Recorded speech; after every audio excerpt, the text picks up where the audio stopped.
to keep the Yuchi language alive. I hope you'll give generously. My name is Reverend Nick. My pronouns are he, him. Today I have the immense privilege of co-creating this service with Don Hostettler. It's an honor to have him back with us this morning. I'm also, as always, honored to work with Patchen, our music director, the talented folks up in our tech deck, making us look and sound decent, and all of you. We're shaping this moment together.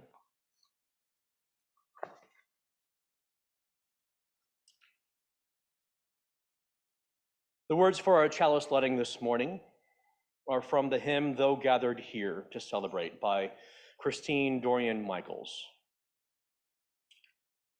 Though gathered here to celebrate, my spirit's burning low. Instead of serving, now I wait. Breathe, let the embers glow. There have been losses on the way, a parent, partner, friend. At times I need to grieve and say, I have enough to bear today. Be near and help me mend. The stillness strips the masks away, exposes lonely hearts. I'll live my life from day to day. And now the healing starts.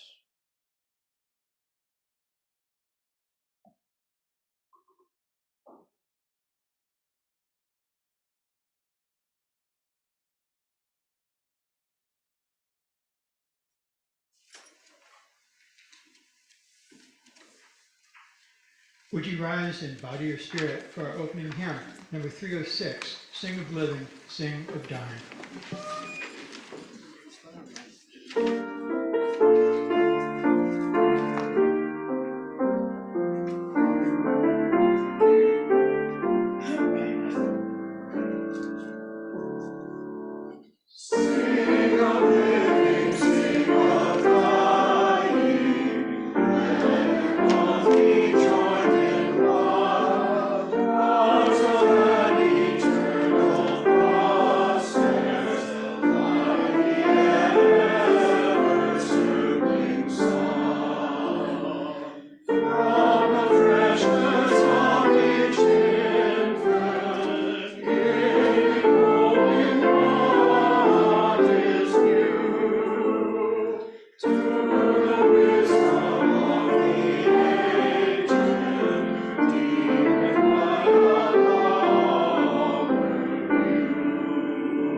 Out to continue their faith formation.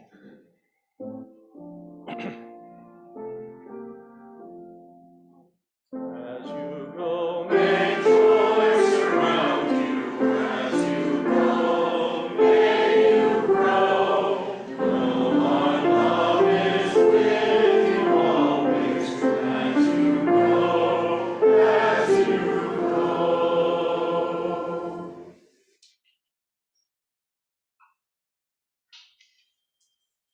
I don't know about you all, but I am always so grateful when people feel comfortable to bare their soul here with us, to let us see and feel what they're feeling, allow us to practice compassion, which is indeed solidified in our mission statement.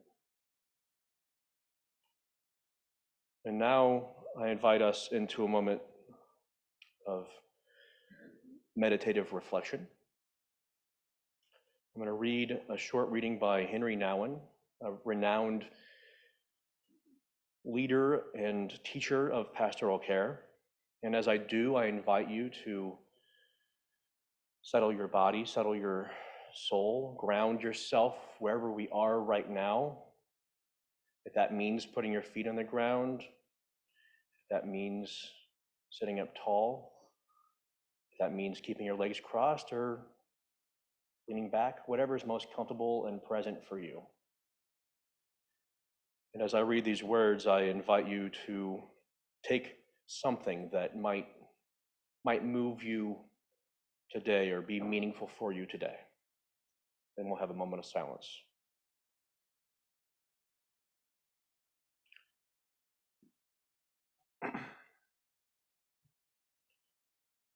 When we honestly ask ourselves which people in our lives mean the most to us, we often find that it is those who, instead of giving advice, solutions, or cures, have chosen rather to share our pain and touch our wounds with a warm and tender hand. The friend who can be silent with us in a moment of despair or confusion, who can stay with us in an hour of grief and bereavement, who can tolerate not knowing, not curing, not healing, and face with us the reality of our powerlessness. That is a friend who cares.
What a powerful sound that is, silence. Blessed be.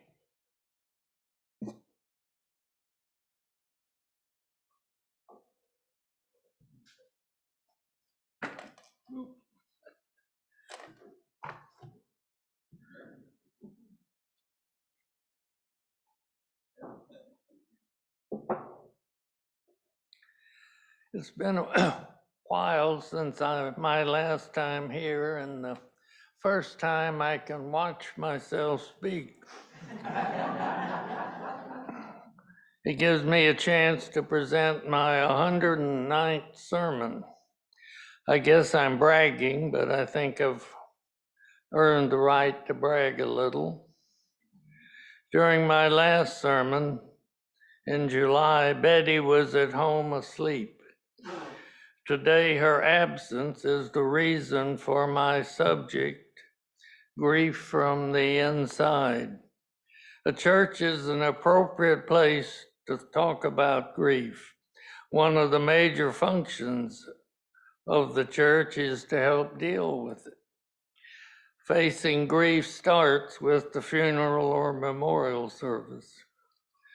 All of us deal with grief at various levels. We grieve for our parents, but we expect them to go first. I think I can make the case that the deepest grief occurs for a partner in a long-time loving relationship. Betty and I were one in 1,000 22-year-old couples who could live to share their 93rd birthdays. We were together for 71 years and 89 days and enjoyed spending most of our time together. 6 years ago, Betty was diagnosed with vascular dementia. It progressed very slowly until a year ago, when it began taking away her mind. She had reached the point where she was totally dependent on me and others and slept most of the time. In July, Betty entered hospice, and I highly recommend hospice. She continued to slide down. She had always been happy and at peace. But the last pictures I have are of a very unhappy woman. 18 weeks ago, on Sunday, July 5th, she was in bed sleeping. We had called hospice on Saturday, and a nurse, Dawn, came out on Sunday, examined Betty, and told us she didn't have much time left. I was sitting by her on the bed, and her daughter, Karen, and Dawn were standing at the end of the bed when at 5:57, Dawn said, "She's gone." It was a bittersweet moment. Betty could never return to her happy self. The only way for her to be at peace was to die. The price of her peace is my grieving. I was glad I could do it for her. It is a small price to pay for our 71 years and 89 days together. That's the first part of my story. One more story. 2 years ago, our next door neighbors and good friends were in their early 60s. They also had a happy relationship and were looking forward to his retirement. Then he developed symptoms, was found to have late-stage lung cancer, and died a month later. They had expected many more years together. She had no time to prepare and had every right to be angry. So she has had a much deeper grieving process than I. Now for the next part of my story, learning to live with grief.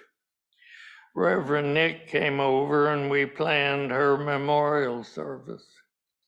The visitation at the funeral home and the memorial service have been found to help in the grieving process. Hearing your kind memories of Betty was comforting, and I was pleased that Karen suggested this little light of mine as the closing hymn. It was perfect.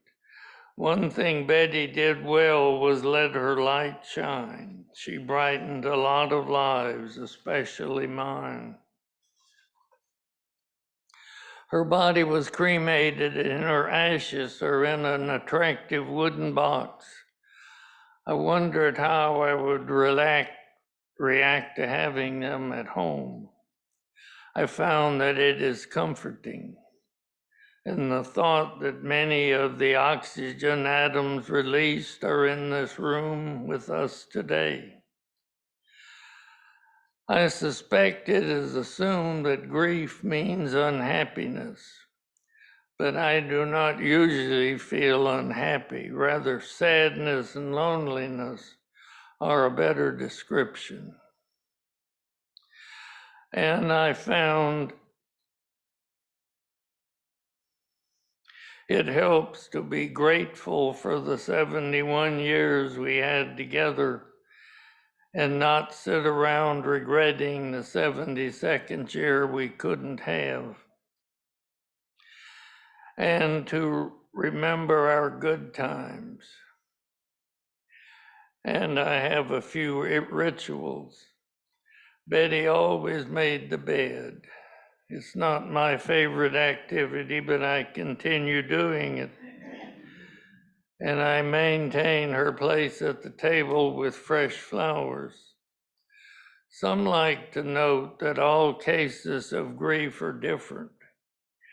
So are all snowflakes, but the similarities outweigh the differences. So people have been able to define 5 stages of grief: denial, anger, bargaining, depression, and acceptance. Grievers do go through or skip stages in many combinations. I had a year to start grieving while Betty was still alive. And I think my science-oriented, realistic approach helped. I saw nothing to deny and no reason to become angry. What did I have to bargain? And depression did not increase. So I reached acceptance fairly quickly. This does not mean that grief is over. Rather, I had to accept the fact that no matter how much I miss Betty and how much I would like to see her, she is gone forever. Many are comforted by awaiting a reunion in an afterlife. Everything I have learned leads me to believe that when our minds stop working, we cease to exist. So I had this crazy thought. When I go, Betty and I cannot exist together forever. Think about that. How can we not exist together? At least it causes me to smile. Well, how can we help others deal with grief? The most important way is personal contact, visits, phone calls, email, texts. An unexpected text can brighten one's day. One friend who is also grieving stops by often and takes me places. Another calls every Friday and we have a brief conversation. A couple visits and brings deviled eggs, the only time I ever have them. And my neighbor and I share our experiences. How do we approach the subject? We all know what to do at a visitation or memorial service. We approach the family and say something like, "We're sorry for your loss. How are you doing? What can we do to help?" That gives the family the option to say, "We're doing okay. Thank you for your offer. I am well taken care of." Or they may choose to tell you how they really are. And you can just listen. One suggestion: do not offer advice. "You'll be okay," or "you'll get over it." No, I won't. It will lessen but not go away. And sometimes it can come back and hit me hard.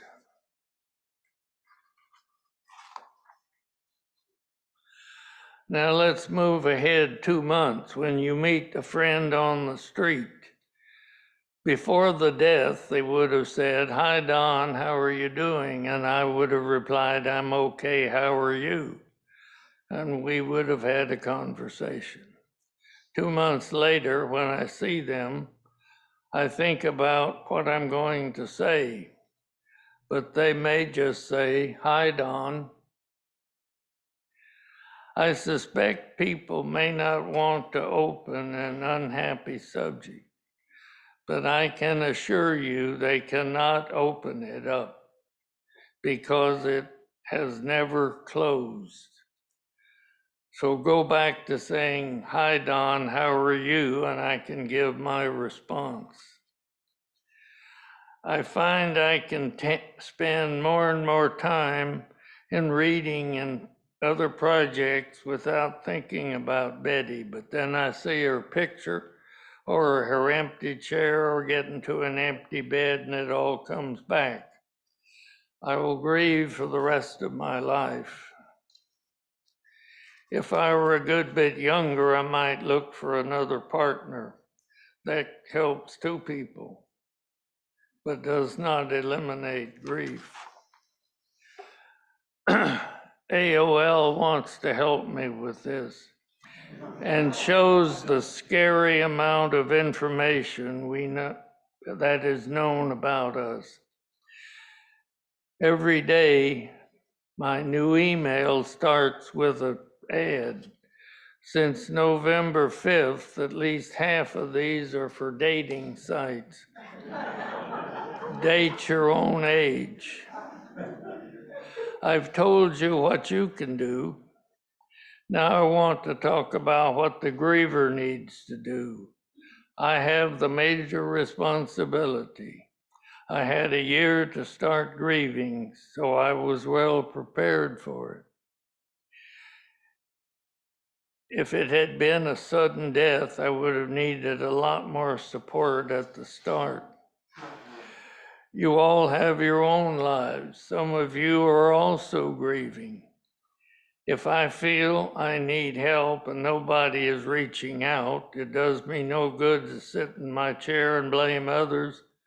There are people in the church who are prepared to help, and I have other friends and local and online support groups, so I have to reach out. I will close with a subject I don't think I've ever heard discussed.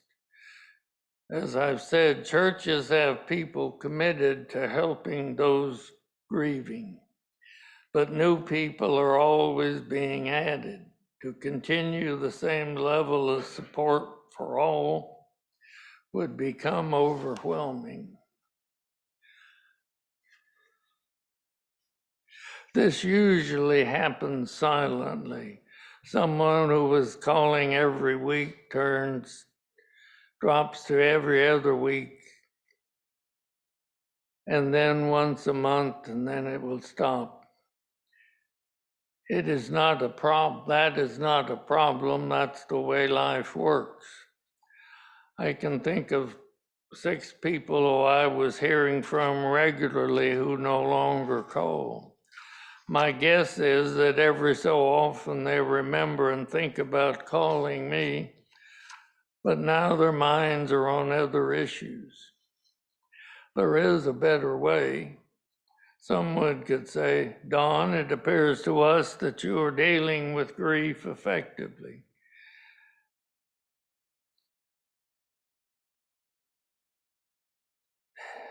And you need to I'm devoting more of my time to others who are just starting out. If you need us again, please call. And I could say,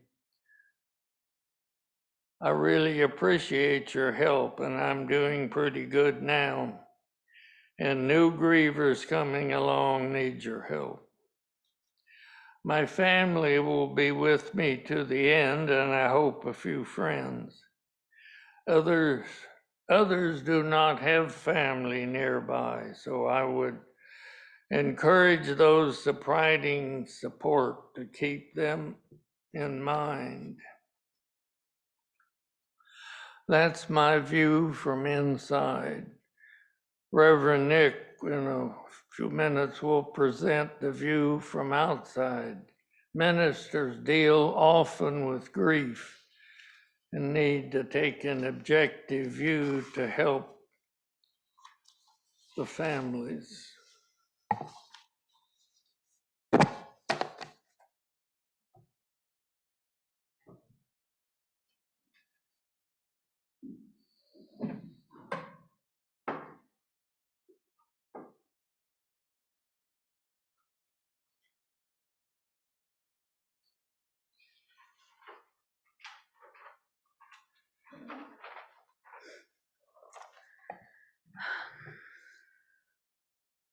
Good morning. I'm here as the chair of the Stewardship Committee, but also as a big dreamer. A couple weeks ago, I invited everyone to think about what we could do as a community if we had more than enough resources. What did you think about? More music and musicians? More classes and events? More donations to causes that are important to us? Did you think about having more staff here, all of whom are paid a thriving wage?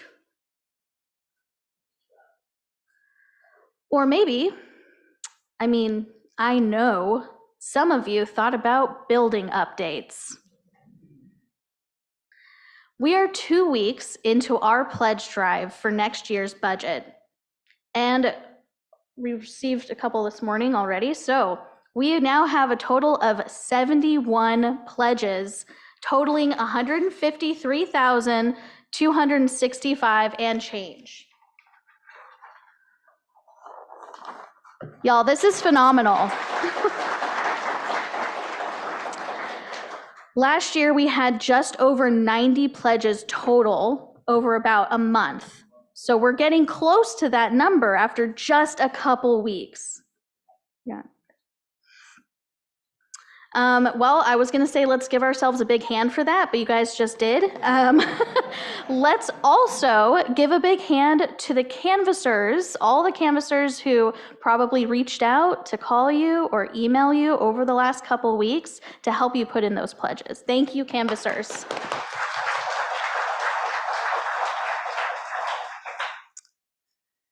It's important to me that I reiterate on behalf of everyone here that any pledge is a gift. Any amount is received in gratitude, and we thank you for that generosity, sincerely, truly. And it appears that we may fall short of our total pledge goal. We'd like to get to 201,000. This is a 5% increase from last year. This would allow us to give our wonderful staff raises, modest raises, to be honest, yet still something, and help further fund our efforts, teams, and committees.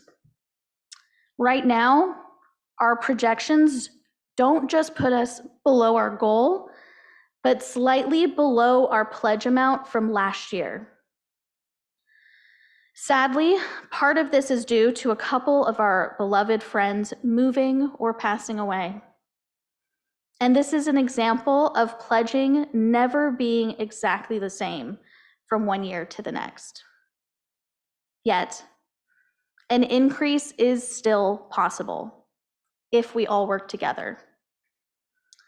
Before I finish up, I want to celebrate that we have had 10 brand new pledges who have promised about $5,400 from our newest members and friends. And again, I want to say thank you to those new pledges. Thank you for your show of commitment to this community. If you haven't put in your pledge yet, please do so as soon as possible so we can see if we'll be able to reach our goals or surpass them.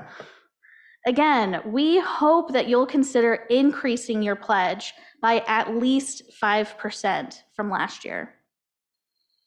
Importantly, if you've already pledged this year and you're thinking about it right now that maybe you can increase even just a little bit, please email the Stewardship Committee at stewardship@uuaugusta.org to make that update. Again, we thank you for every dollar. Thank you. And now we ask the ushers to come forward to receive our Sunday offering, which we also rely on to meet our budget goals.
Thank you for your generosity.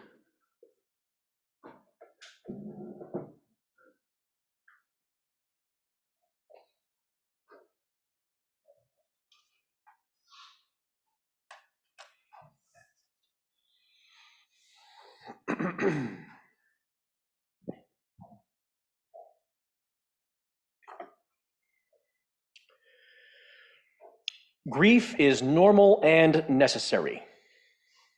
Let me say that one more time, just to be perfectly clear. Grief is normal and necessary. And it sucks. It's painful. It hurts. Grief is simply love after loss. It's what we feel when we are separated from the object of our love. And it feels terrible. Without love, there would be no grief. That doesn't take the sting off when you feel it. And what makes grief worse is when we try to bypass it. When we attempt to jump over the valley, or when others in our community on whom we rely try to convince us to make that unhealthy leap. We want to get back to happy catharsis so quick ourselves, we project that on others who are nowhere near that moment. Chaplains call this vaulting over the valley of grief process spiritual bypassing. The discompassionate phrase, "get over it," comes to mind.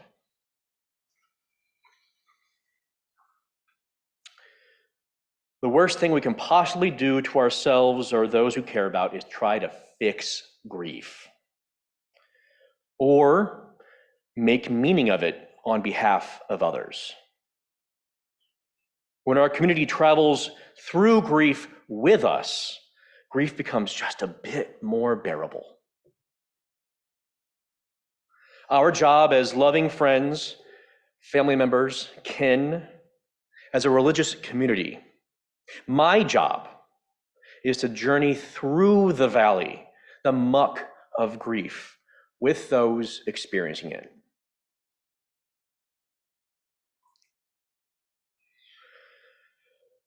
When I was 14, my dad had a massive stroke and died suddenly. It was on Thursday during Christian Holy Week at a church service. Some call this Maundy Thursday, some Holy Thursday.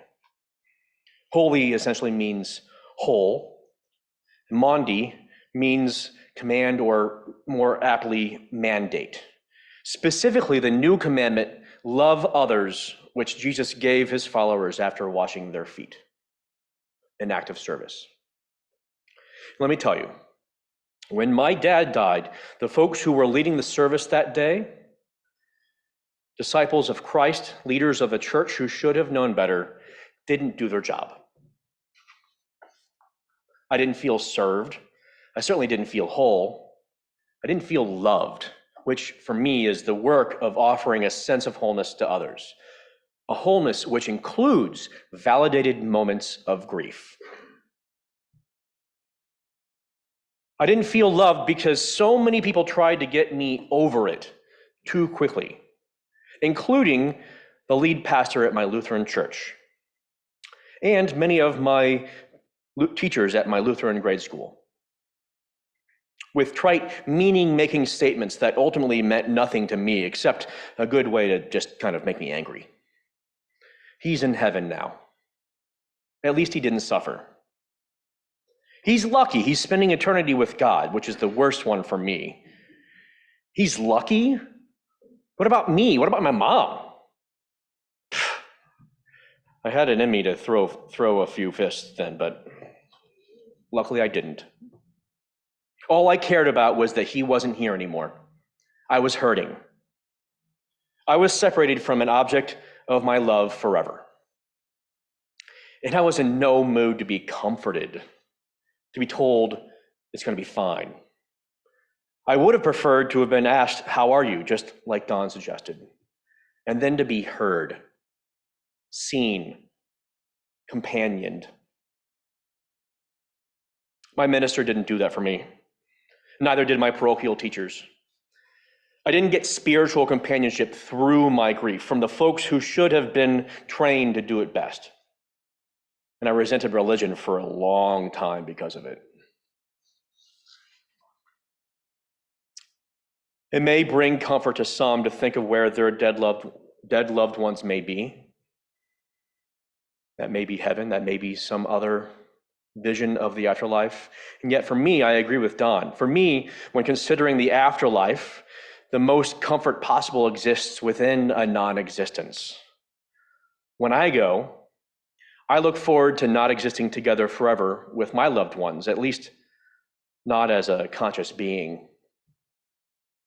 All the stardust, which was briefly the concoction of us, will commingle once again.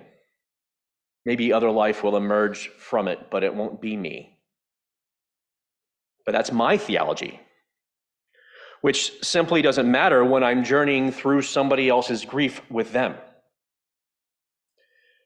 I did a funeral last year for Gino, a good friend's dad. His family needed to hear that Gino was in heaven. I gladly gave it to him.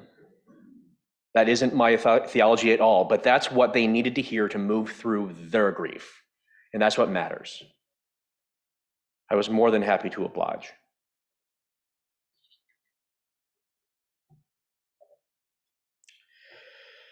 It was on Maundy Thursday that Jesus grieved in the Garden of Gethsemane, when he got mad at his friends for falling asleep, for not being present for him as death approached.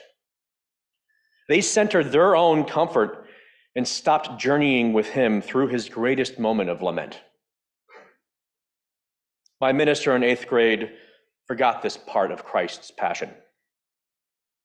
It was spiritual malpractice. Now, as a minister myself, I too have made my share of spiritual malpractice mistakes. I'm not immune to them, including with Don. When he was told Betty was actively dying, when Don shared this news with me, I went to fixing and planning without doing the most important thing, witnessing Don's pain. I started to pre-coordinate funeral plans and forgot to even reply to Don's email. A mistake for which I'm truly sorry. Don's grief had already begun, and though with family, a good fortune I also had when my dad died. A big thank you to my mom, who I believe is on the Zoom call right now. Don needed more presence sooner from the outside in. Though with family, they were all dealing with their own grief, unable to totally meet each other's needs. And though I acknowledge my imperfection and mistakes, I also recognize that it's my great privilege and most important element of my ministry to travel through the joys and sorrows of each person here with them, going exactly where the care seeker needs to go, not taking them where I want them to go. And when I can't do it alone, we are so fortunate to have the pastoral care team to extend that presence. In fact, even though we're not all on the care team here, we all have a similar role to play. We practice at nearly every worship service when we are present for each other's joys and our sorrows. Not trying to fix, not advising. In fact, please don't do that. Our job, my job, is to witness with compassion. And each time we do so, a little bit more of heaven here on earth emerges. We continue our journey together toward beloved community. Blessed be.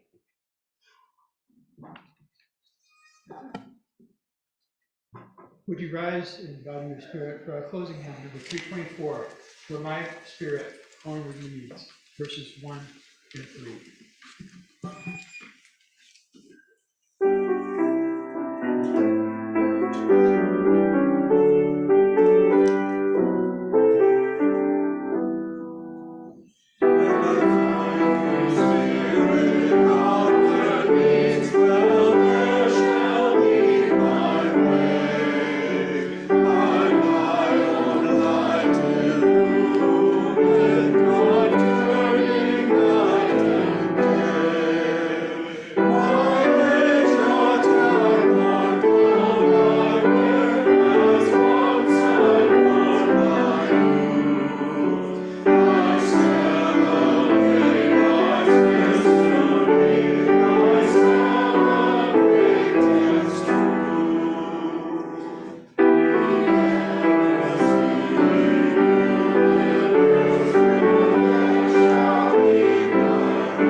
You may remain standing in body or spirit.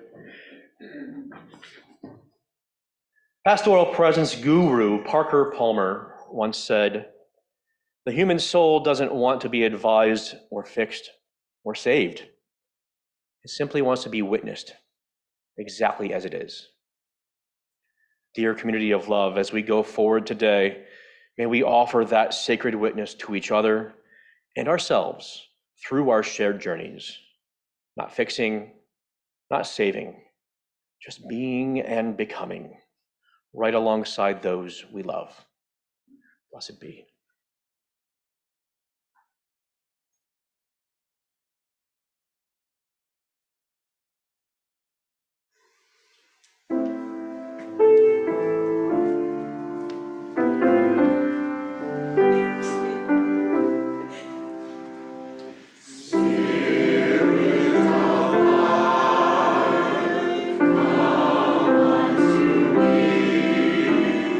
Sing in my